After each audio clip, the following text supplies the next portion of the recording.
High, good evening everyone. যারা সরকারি চাকরির জন্য প্রিপারেশান নিচ্ছ তাদের জন্য বেসিক্যালি এই ভিডিওটা করা আমার। যদি এতটুকু উপকার হয় তোমরা অবশ্যই শেয়ার করবে এবং ভিডিওটাতে লাইক করবে।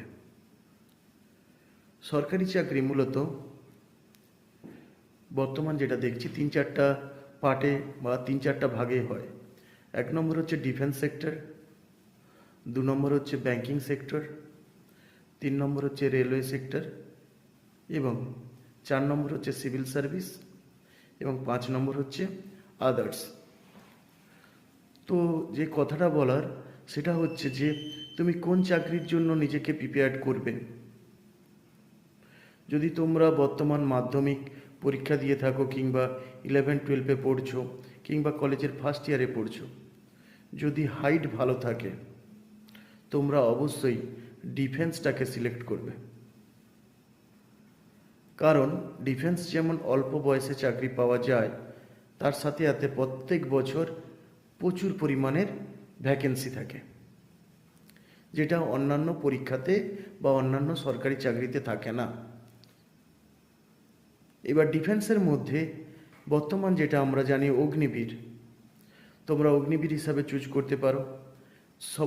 তোমরা যদি ভেবে থাকো যে অগ্নিবীর 4 বছরের, প্রকৃত অর্থে 4 বছর যদি হয়েও থাকে, ওখানে কিন্তু যারা অগ্নিবীর থেকে চাকরি থেকে আসবে তাদের জন্য কেন্দ্র সরকার এবং রাজ্য সরকারের ম্যাক্সিমাম সব চাকরিতে 10%-এর বেশি রিজার্ভেশন থাকবে।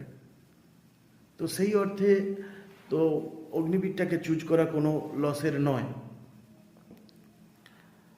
তারপরে দ্বিতীয়ত হচ্ছে যারা এসএসসি জিডির জন্য প্রিপারেশন নেবে, অর্থাৎ এসএসসি জিডির প্রিপারেশন নেওয়ার আগে যে কাজগুলো করতে হয় সেগুলো হচ্ছে কি না, এসএসসি জিডির অন্তর্গত কি কি চাকরি আমরা পেতে পারি।